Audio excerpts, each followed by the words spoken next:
Kas japoniškumas? Sunkus klausimas. Kad tu kalbi japoniškai, moki rašyti, skaityti japoniškai, turi atrodyti kaip japonas ir turi elgtis kaip visi kiti. Dažniausiai sako, kad amerikiečiai yra kaip individualistai, labiau negu europiečiai. Galbūt kai kuriais atvejais tai yra tiesa. Suomijoje yra skaičiuotas atstumas tarp žmonių, yra gana didelis, gana ilgas, tai gal 1,5 metrų. Ir jeigu kur nors Šiaurės Europoje žmonės gali būti arčiau vienas kito.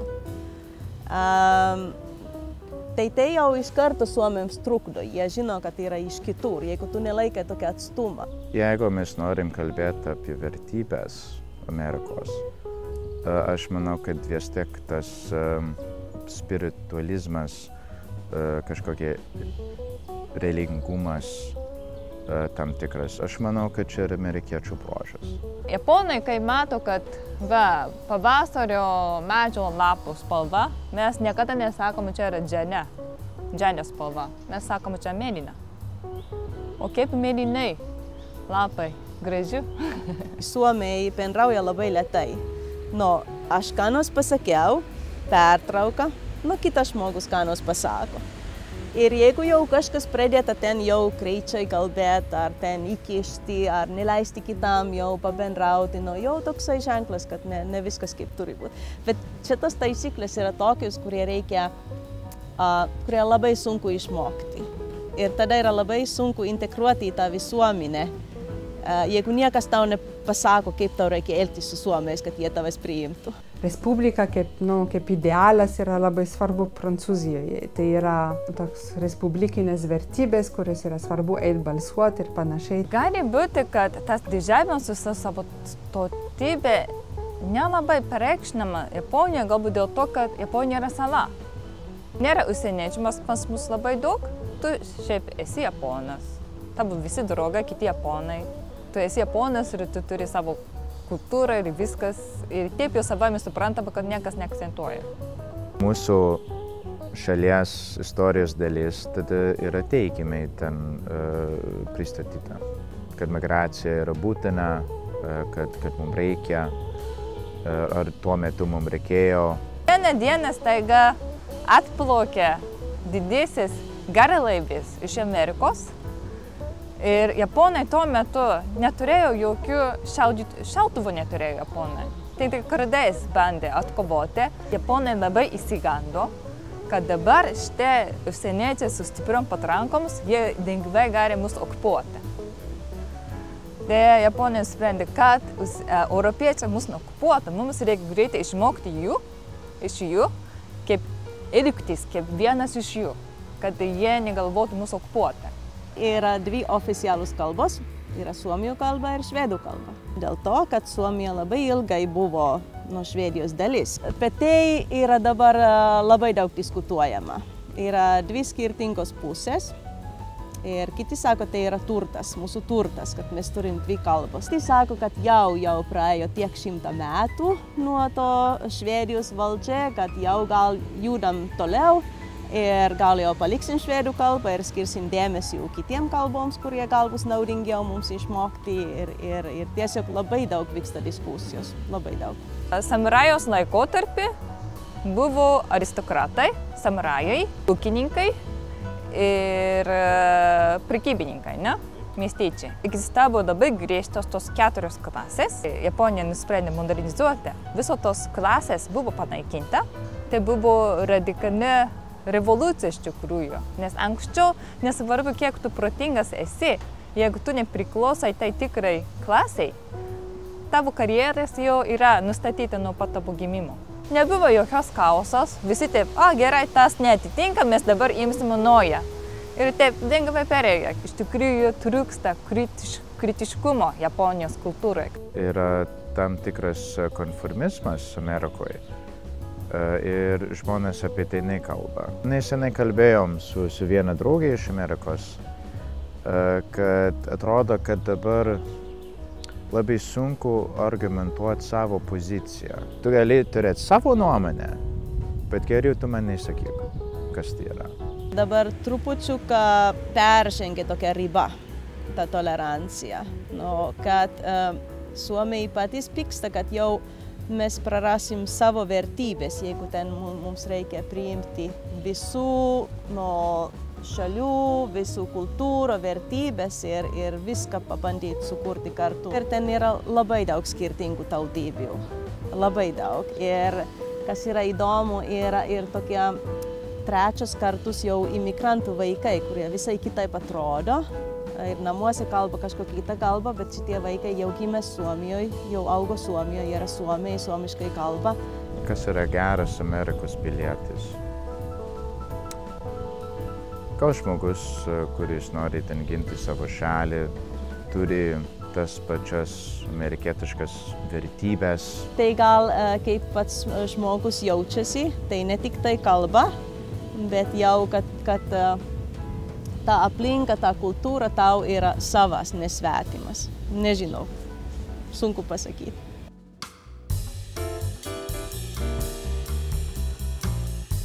Mano laikais buvo taip pat, jeigu būtų atėjęs kažkoks amerikietis į mūsų klasę, būtų jau wow, kas čia yra. Mano vaikystėje mokytojas buvo griežti ir vaikai turėjo jų klausytis. Ir mokytojas kartais galėjo mušti vaikus ir nieko nestikdavo. Dabar, aišku, yra saugomos vaikų teisės ir kiekvienas mokytojas stengtis, kad neįžengti tą ribą. Prisiminiau mokytojus. Kažkaip prisiminiau aiškiai, kaip jie manęs rūpinasi, kaip jie patarė, kaip jie norėjo, kad aš ką nors išmoksiu. Tai lankiau 3 skirtingas mokyklas, tai pradinė mokykla, po to college ir po to lycée, tai kaip gimnazija, tai yra 3 skirtingos įstaigos. Kai aš buvau 2 klasėje, aš manau, kad konkrečiai tą mokytoją, gal kažkiek ir įsimylėjau į tą mokytoją. Mes mokyklos laikais labai daug buvom lauke, pertraukų metu, daug judėjome, tokie linksmi visai prisiminimai. Aš atsimenu, kad dar vaikų darželį mes turėjom 2 vėliavas, kadangi aš buvau liuteronų mokykloje, viena buvo kaip krikščioniška, o kita buvo amerikietiška. Un kasdien mums reikėjo pasakyti mūsų Pledge of Allegiance. Priesaiką. Jo, ir mums reikėjo ten kasdien mokyklai tą pasakyti.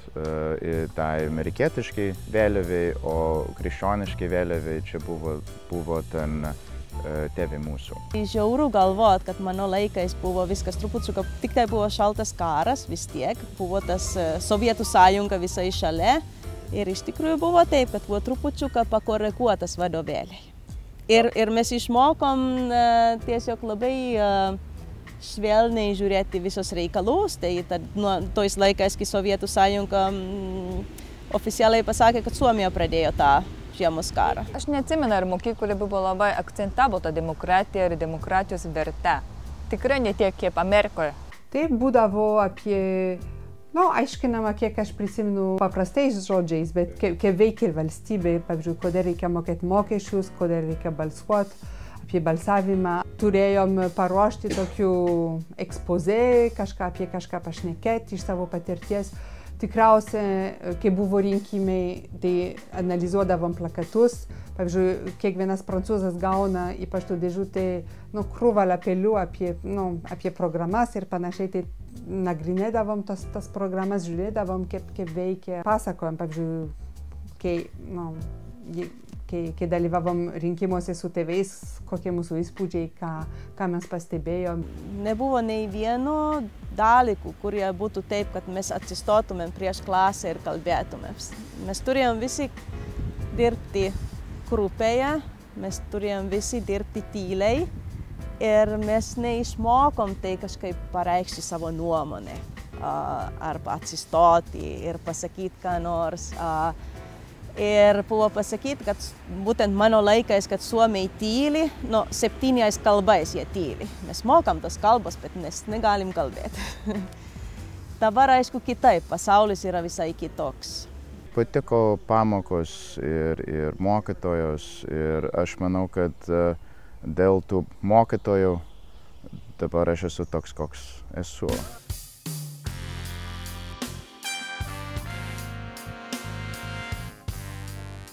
Idėja, kad pirmiausia reikia išmokti gimtoji kalba. O japonų kalboje yra 50 tas raidės ir dar turi skirtingo tipo po 50 raidžių ir tą reikia išmokti pirmą klasę. Antrą klasę reikia jo išmokti hieroglifus. Tai kasdieninį naudojimą hieroglifas yra 6000. Tai visos tos 6000 hieroglifus išmokti trunka 6 metus.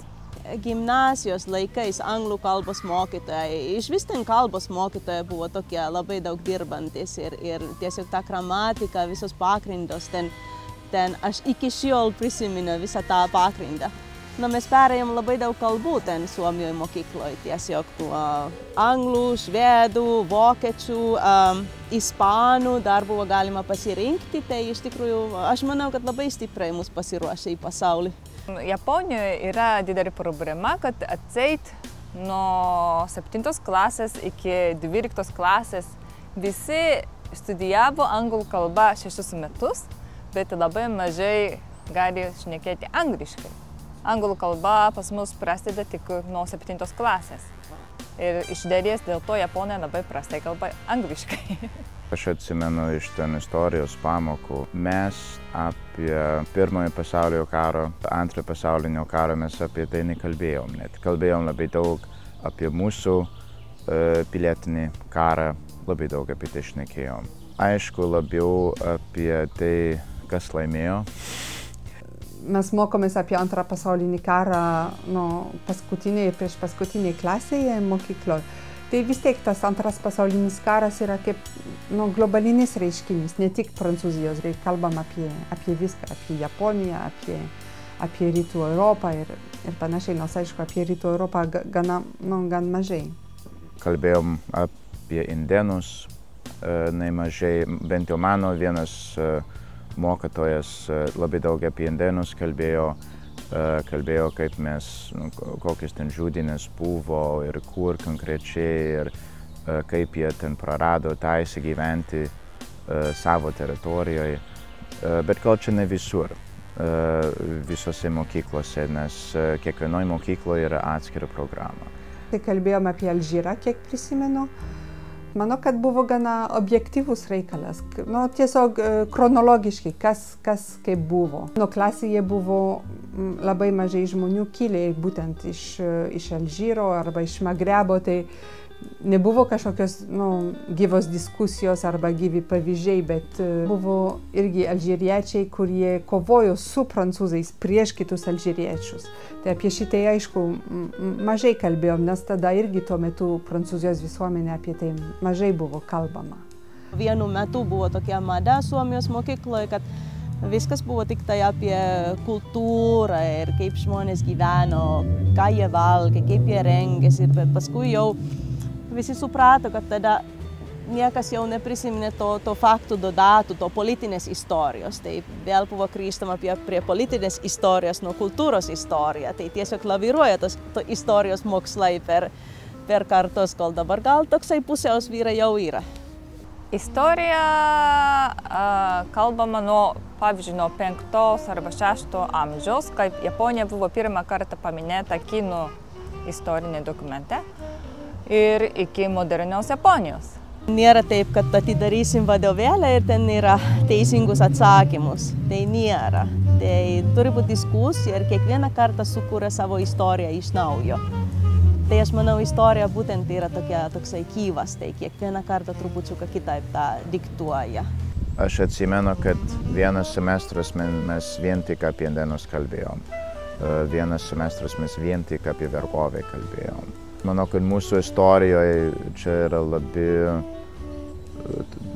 svarbus ten dalykai ir mes negalim bėgti nuo to, mums reikia apie tai kalbėti. Yra paskaita, moralės paskaita Kaip reikia tėvus gerbtis ir kaip vyresnius žmonės reikia gerbtis, kaip vienam kitam reikia padėti. Paprastas dalykas, bet tam būdavo vadovėlį paruošta, kaip morališkai turi gyventi žmonės. Visi turim jaustis taip panašiai, nėra taip, kad vienas geresnis už kitą. Ir tai truput nuo mokyklos taip ir gaunasi, kad tai, kurie yra stipri ir greitai mokosi, turi kažkiek padėti šitiem, kurie ne taip gerai sekasi. Tai aišku, tai jau matosi visuomenėje tokia nuomonė.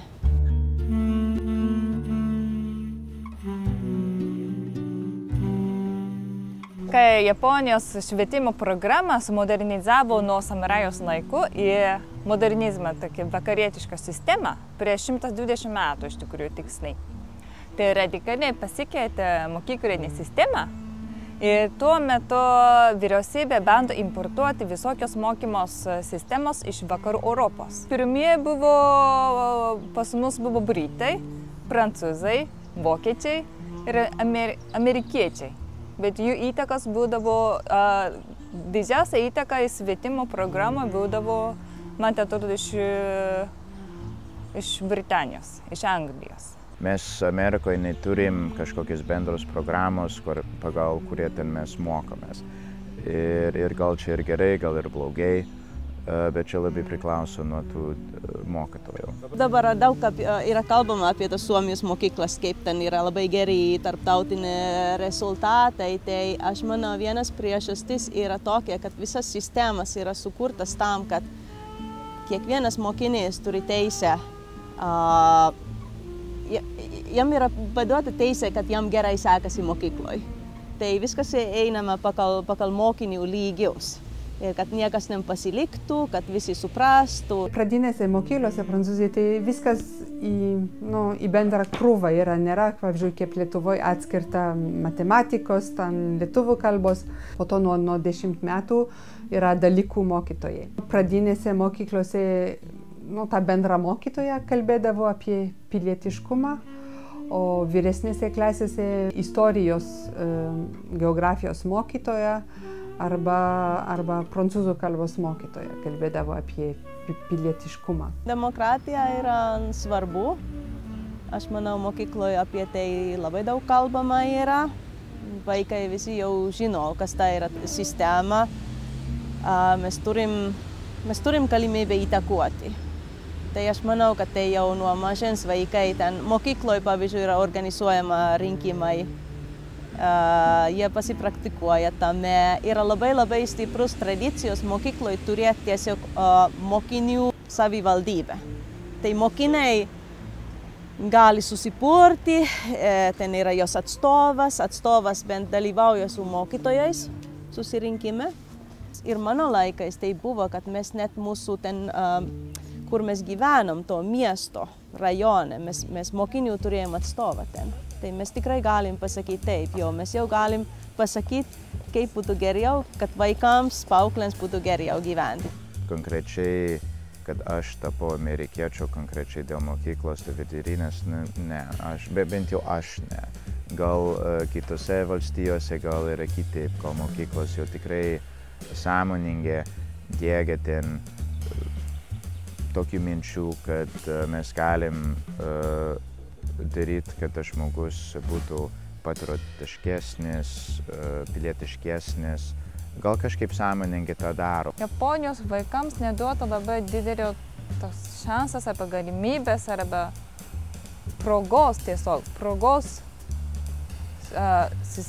sužinoti apie visuomenę, savo vietą visuomenę. Ir Japonijoje vaikams leidžiam pasiekti vaikus labai ilgai. Dabar kalbama apie tai, kad sporto pamokos turėtų būti bendros ir vaikinai ir mergaitės gali turėti tą patį sporto pamoką, kodėl jiem atskirai yra vedama sporto pamokas. Jo einam. Taip, kodėl atskirai? Jie gali kartu turėti. Pavyzdžiui, nuo 4 klasės dar juose atsiranda, pavyzdžiui, namų tvarka. Tai yra studentai mokinės kaip gaminti valgyti. Anksčiau būdavo tik merginoms, bet tada kažkur 80-mečiam, tipo, kad čia nelygios teisės, berniukai irgi turi išmokti, kaip daryti valgyti. Nėra tai moterių darbų, vyrų darbų, jau mano laikais buvo taip, kad mes turim pamokinti rankų darbų įvairūs, ne? Ir taip ir gaunasi, ir berniukai ten kojines mezga, ir merginos ten kala ką nors, tai visi daro tas pačius darbus. Šiuo metu labai daug, man tai atrodo, padėjo tas supratimą apie autizmą.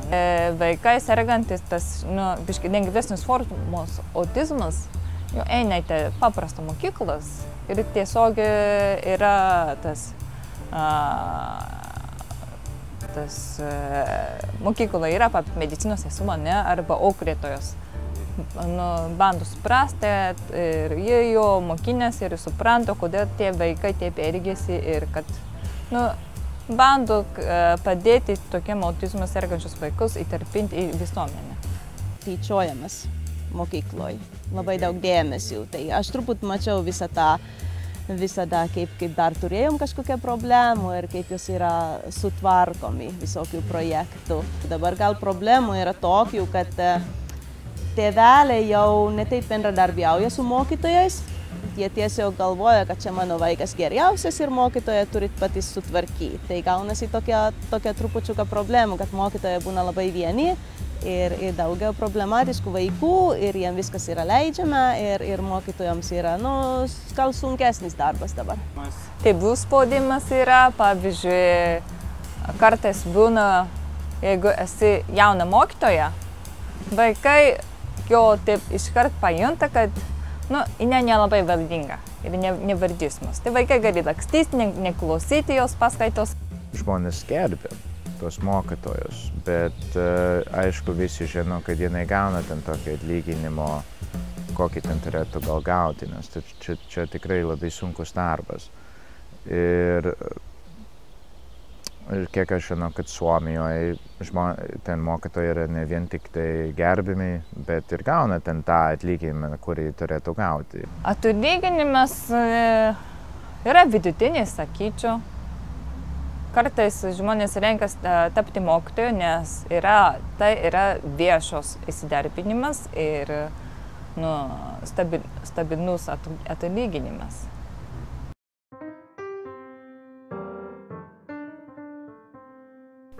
Pavyzdžiui, galiu palyginti, mano dukra lanko 1. klasę ir išmoko Lietuvos himną klasėje. Aš tai nemanau, kad išmoko Prancūzijos himną klasėje. Gal 1. arba 2. klasėje, bet nekartojom tos himnos po to. Ten buvo toks vienkartinis mokymas. Mokiausi Dailės akademijoje 3 metus. Ir galiu pasakyti, daug dar yra, kad turi patobulinti Lietuvos aukštąjį išsilavinimą. Palyginti, kaip aš studijavau Amerikoje universitete. Tas vienpusės dėstymas, tai man žiauriai taip nepatikdavo. Nuo mūsų patirties, aišku, jau prieš 10 metų, kada mūsų vaikas lankė tas valstybinės mokyklos ir aš kažkaip prisimenu, gal buvo labai sunkiai laikai, tai tokia mokytojų motyvacijos trūkuma. Aš tai suprantu, kad atlyginimai tada buvo nėra labai geros, gal trūko mokykloje ir tos bazės tiesiog, kad mokytojai turėtų galimybės kūrybininkai gerai dirbti. Neturėjo įrankių, neturėjo sistemos, tai tokius. Dabar gal yra geriau. Pavyzdžiui, Amerikoje yra įprasta, kad dialogas turi vykti. Studentai, jeigu tu taip pasyviai tik sėdi ir klauso, ką dėstytojas sako, dėstytojas tau neduos aukštos balos. Nes dalyvavimas, kaip aktyviai dalyvauji paskaitoje, yra įvertinamas Amerikoje. Tai kai aš Lietuvoje iš tikrųjų pradėjau duoti daug klausimų dėstytojui, jis tiesiog supyko, kad aš turiu diktai jo paskaitą, nes aš stabdau. Duodama klausimus jam, aš stabdau jį. Aš nežinau, iš kur konkrečiai ateina, bet čia vis dar vyrauja tokia tarp eilučių kalba.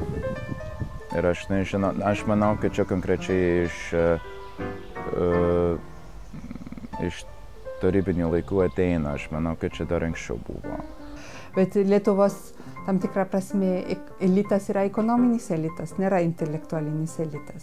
Prancūzija vis tiek tas elitas yra dar gana intelektualinis elitas ir pasisako ir nebijo pasisakyti. Le Monde dienraštį kasdien yra puslapis opinion, tai yra nuomonės ir įvairiausi žmonės pasisako. Lietuvoje to nėra.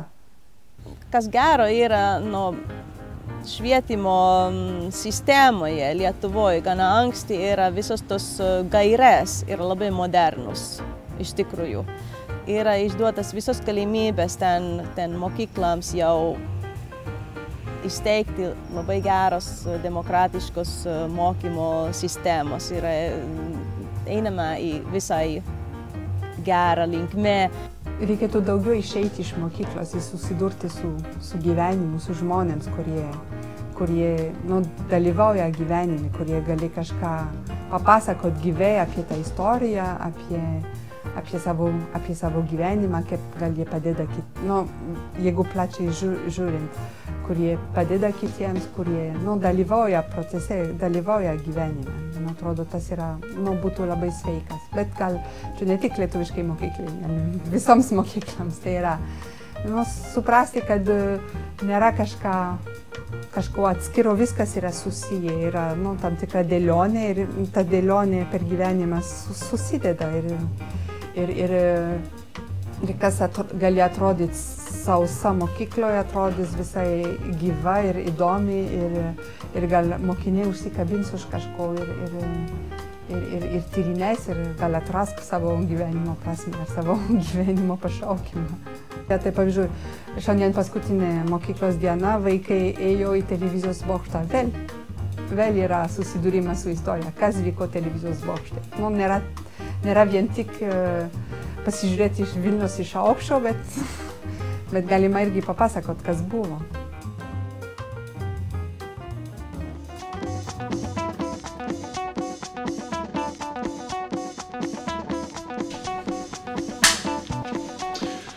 Labas, aš esu Jurgis Didžiulis ir aš galiu jums pasakyti tiesiai šviesiai, tada, kai aš buvau mokykloje, man niekada netrūko veiklos, aš visada rasdavau ką veikti. Problema tai, kad aš dažniausiai viską darydavau vienas, tol kol vieną dieną manęs nepasigavo vienas draugas ir pakvietė prisidėti prie jo projekto. Ir aš taip apsidžiaugiau iš tikrųjų, nes aš tada supratau vieną dalyką, kad jeigu vienas aš turiu savo tiesą ir aš esu kietas, mes kartu esam jėga. Ir nuo to laiko aš visada stengiuosi ieškoti bendraminčių, draugų, žmonių talentingų, su kuriais aš galėčiau gyvendinti savo įvairiausius sumanymus. Taip ne tik tai yra linksmiau, bet ir veiksmingiau ir įdomiau. Chebros jausmas yra labai ypatingas dalykas. Suburk draugų komandą ir parodyk, ką drauge jūs galite padaryti, kurdami mūsų respubliką. Rinkis vieną iš 3 projektų, kuriuos galite gyvendinti savo mokykloje. Atrask ir prikelk savo krašto istorinės įdomybės projekte atgal į mūsų ateitį. Būk draugas mažesniems projekte, auginkime vieni kitus, arba užkirsk kelią korupcijai projekte Skaidrumo laboratorija. Registruok savo komandą www.kuriamekartu.lt. Kurti kartu jėga. Registruok savo komandą www.kuriamekartu.lt. Va!